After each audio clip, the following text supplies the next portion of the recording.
नमस्कार दोस्तों। Share boom channel में आपका स्वागत है।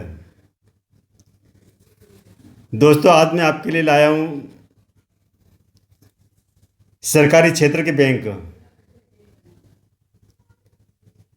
ये वो बैंक है कि जिनकी एक पहचान बन गई थी पिछले 20-30 सालों में। जो पहचान बनी इन बैंकों की, घपलेबाज बैंक, घोटालेबाज बैंक, लुटेरों का बैंक। ये मैं नहीं कह रहा हूँ, ये मीडिया में जो खबरें छपती थी उसके आधार पर कह रहा हूँ कि जो बैंक लुटेरे थे, मतलब जो लोन लेके भागने वाले, उनके लिए सरकारी बैंक तो मतलब एक तरह से एक बहुत बड़ा अड्डा बन चुका था। तो कहीं ना कहीं मतलब ये है कि सिस्टम में इतनी पोल थी कि उस पोल को कहाँ से भरे और किस जगह से भरे, ये सरकार को इसको सुधारने में पसीना आ गया। अब आप देखिए कि आप अगर अपने घर की रखवाली अगर चोरों के हाथ में सौंप दो तो क्या होगा, या आपके घर में तिजोरी में पैसा रखा और उसकी चाबी आप चोर के हाथ में पकड़ा दो तो क्या होगा। ये स्थिति बन चुकी थी इन बैंकों की। बैंक के अफसर, अधिकारी और नेताओं की मिलीभगत ने इन बैंकों को इतना चूना लगाया कि ये बैंक मतलब बंद होने की कगार पे आ गए थे। और कई बैंक तो बंद भी हो चुके हैं, हालांकि उनका बाद में विलय कर दिया गया दूसरी बैंकों में। जितनी बैंक के एसेट नहीं, उससे ज़्यादा कर्जे बांट दिए। और कर्जे इस तरह बांटे गए आंख बंद करके, अंधाधुंध, लाखों करोड़ों के कर्जे हैं।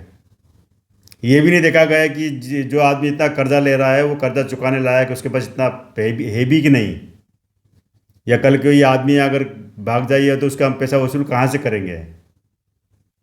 आप देख लीजिए, नीरव मोदी, चौकसी, माल्या, इनके जो कर्जे जितने बांटे हैं, इतनी थी इनकी अपने देश में संपत्ति नहीं थी इतनी कि जिनको बेचकर बैंक का अपना पैसा वसूल कर ले। ये तो गिनती के सही है तो वो नाम है जो सामने आए हैं। बाकी कई नाम तो ऐसे हैं कि जो अंदर के खाते में ही चले।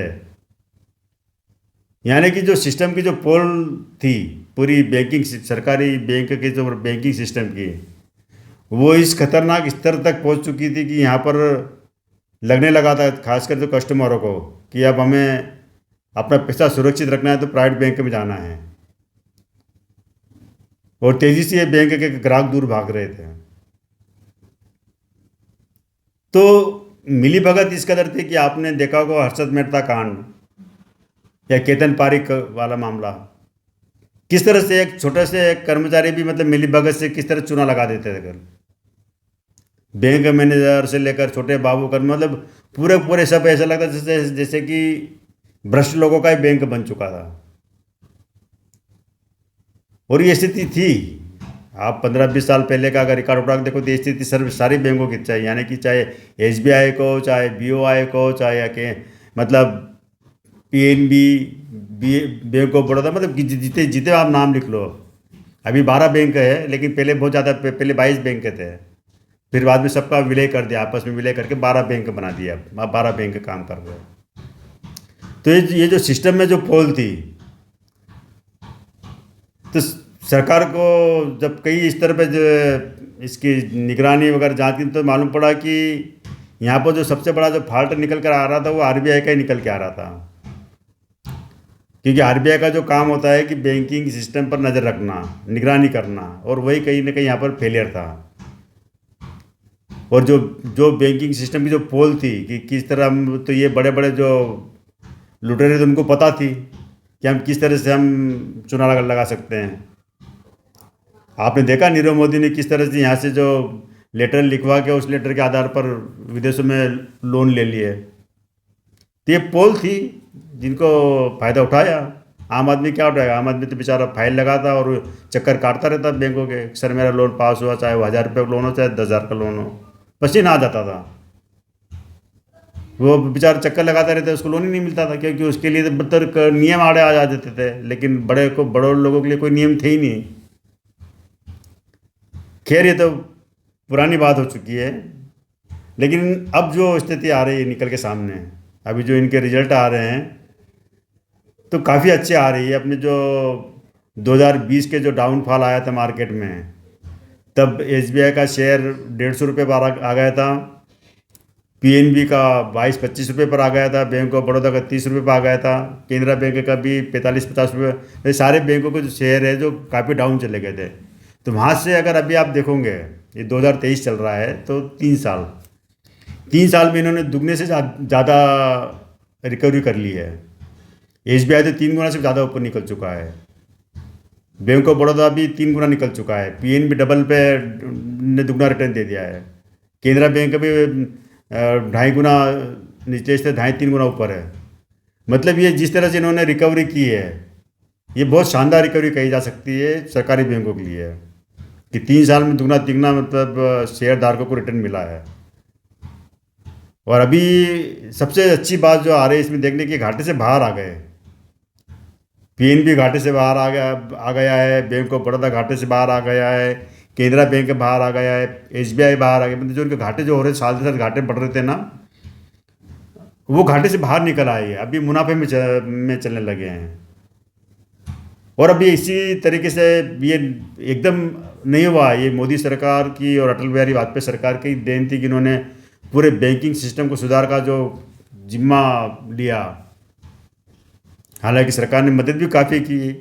जब अरुण जेटली जी वित्त मंत्री थे, उन्होंने बैंकों को 1.5-2 लाख करोड़ का फंड भी जारी किया था, उसके बाद भी इनको बैंकों को मदद की है। वो इसलिए की कि बैंक वापस अपने पाँव पर खड़े हो, क्योंकि वो अब खुद की हालत इतनी ख़राब हो चुकी थी बैंकों की कि लग नहीं रहा था कि बैंक वापस खड़े होंगे। तो सरकार ने मदद करके इनको वापस अपने पैर पे खड़ा किया। जो बैंक इस कदर बीमार हो चुके थे कि जहाँ उनके सुधरने की गुंजाइश नहीं थी, कि सरकार को लगा कि अपनी नहीं सुधर सकते, तो उनका इन बैंकों में विलय कर दिया है। कई कुछ बैंकों को पीएनबी में विलय कर दिया, किसी का बड़ौदा बैंक में कर दिया, किसी का एसबीआई में कर दिया। मतलब अब देखा जाए तो अब बिल्कुल मजबूत लोग मैदान में हैं, मजबूत बैंक मैदान में हैं। जितने भी अभी 12 बैंक सरकारी, सारे मजबूत है एक तरह से। इनका फंड वगैरह देखा जाए, पूरा मार्केट कैप देखा जाए तो काफ़ी मजबूत स्थिति में है। तब यहाँ से इनको शेयरों को आगे बढ़ना है। आने वाले 2-3 साल में आपको ये अच्छा रिटर्न दे देंगे, ये मुझे उम्मीद है। कि आज जो प्राइस आपको लग रहा है कि निचले लेवल से ये दुगना तिगना मिल रहा है, तो कोई इनके मार्केट कैप के हिसाब से देखा जाए तो कोई बहुत ज़्यादा नहीं है रेट अभी भी इनके। एसबीआई का जरूर थोड़ा महंगा लग रहा है, लेकिन फिर भी PNB, bank of Baroda, Canara, मतलब ये कि आप इसमें इन्वेस्ट अभी भी अगर आप करते हैं, और लॉन्ग टाइम के लिए, मैं शॉर्ट टाइम की बात नहीं कर रहा हूँ, लॉन्ग टाइम के लिए अगर आप करते हैं इन सरकारी बैंकों में, तो आपको डबल टिबल रिटर्न वापस मिल सकता है आगे भी। हाँ, बीच में कुछ ज़रूर हो सकता है कि मार्केट के सेंटीमेंट की वजह से, किसी वजह से थोड़ा बहुत डाउनफॉल आए, तो वहाँ पर आप थोड़ा और ऐड कर सकते हो उसमें। लेकिन अभी जो स्थिति, अभी जो इनके रिजल्ट आए हैं, शानदार रिजल्ट रहे हैं, तो वो सबसे अच्छी बात जो देखने में आ रही है कि अब घाटे से बाहर आ गए हैं।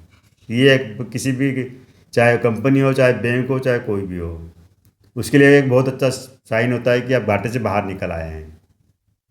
दूसरी सबसे बड़ी जो काम हुआ है कि जो इसको बैंक के जो कामकाज के जो तरीके में सुधार, क्योंकि प्राइवेट बैंक के जो कामकाज का तरीका, उनका ऑफिस का डेकोरेशन, उनके जो अफसरों का कस्टमरों के साथ में जो रिलेशनशिप, जो प्राइवेट बैंक को जो दे रहे थे, वो सरकारी बैंकों में नहीं मिल रही थी। सरकारी बैंकों में कस्टमर को, जो छोटे कस्टमरों को तो माना ही नहीं जाता था, कुछ उनकी हैसियत भी है, धुतकार दिया जाता था, भगा दिया जाता था, ये कल आना, कल आना, कल कल काम, कल कल टालते थे। सरकारी बैंकों की इमेज बन गई थी, या लंबी लाइन में लगो, भीड़ में लगो, अपना खुद का पैसा निकालने के लिए भी मतलब लंबी लाइन लगाओ, या तो जमा करने के लिए भी लंबी लाइन लगाओ। तो कामकाज के में जो जो आलसी निकम में जो लोग बैठे थे, उनको तो अब धीरे धीरे बाहर कर दिया।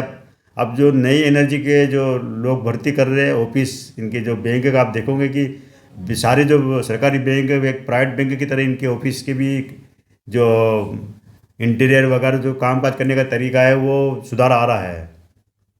और ये बहुत तेज़ी से जो सुधार आ रहा है, इसका फ़ायदा कस्टमर वापस जो इससे बाहर निकल चुके थे, प्राइवेट बैंक की तरफ गए थे, वापस इन बैंकों में आ रहे हैं।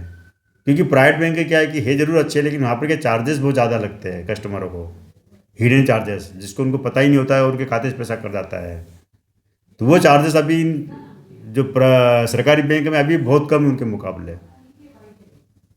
तो कस्टमर को लगता है कि सरकारी बैंक ही अच्छे हैं, लग रहा है, और अच्छे है भी है, तो ऐसी बात नहीं अच्छे नहीं है, अच्छे पहले भी थे। ये कई बैंक आप देखो देश की आज़ादी के पहले से है बैंक काम कर रहे हैं। एसबीआई तो 1800 से सन 1800 से काम कर रहा। बैंक ऑफ इंडिया 1906 से काम करते, 100 साल से ज़्यादा हो गए। काम अच्छा चल रहा था इनका, ऐसी बात नहीं है, लेकिन ये बीच में कुछ ऐसे मामले आ गए पिछले 30 साल के दौरान जो मामले आए, इन मामलों ने इन बैंकों की छवि भी को बहुत नुकसान पहुंचाया था। तब ये जो हो चुका, जो डूबना था डूब चुका है, अब उसको लेके कब तक बैठते थे वो तुमको, लेकिन हाँ आगे बढ़ना था और सरकार बढ़ा रही है। ये सबके लिए अच्छा है, और आप खासकर शेयर धारकों के लिए तो बहुत ही अच्छा है। तो आप अभी अगर आप चाहते हो सरकारी बैंकों में इन्वेस्ट करना तो आप कर सकते हैं। थोड़ा थोड़ा पैसा लगाओ, ज़्यादा नहीं, थोड़ा थोड़ा पैसा लगाओ। आपको जिस रेट का शेयर चाहिए, आपको 50 रुपये में पीएनबी का शेयर मिल रहा है, 70 रुपये में आपको बीओआई का शेयर मिल रहा है, 70-72 में, 100-150 में आपको बैंक ऑफ बड़ौदा का मिल रहा है, केनरा बैंक का मिल रहा है, एसबीआई का 550 में। तो जिस आप जो आपको एफोर्ड कर पा रहे हैं, जितना पैसा आपके पास हो, उस हिसाब से इसमें आप थोड़ा थोड़ा इन्वेस्ट कर सकते हैं, लेकिन लॉन्ग टाइम के लिए करना। फिर भी एक बात मैं कहता हूँ, मैं हमेशा कहता हूँ कि अपना पैसा इन्वेस्ट करने से पहले आप ज़रूर किसी से पूछ लीजिए, और 1-2 लोगों से, और अपने जो फाइनेंशियल एडवाइज़र उनसे पूछ लीजिए कि पैसा लगाए या नहीं लगाए। क्योंकि मार्केट है, शेयर मार्केट है, यहाँ मैं पिछले की बात नहीं करता, मैं तो वर्तमान और भविष्य की जो देखकर बताता हूँ कि हाँ यहाँ कुछ हो सकता है, तभी मैं आपको सलाह देता हूँ कि करना चाहिए। फिर भी आप ज़रूर सलाह लेना किसी से। तो आज इतना ही दोस्तों, कल फिर मिलते हैं हम एक नए वीडियो के साथ में, नई कंपनी को लेकर। तो आज इतना ही।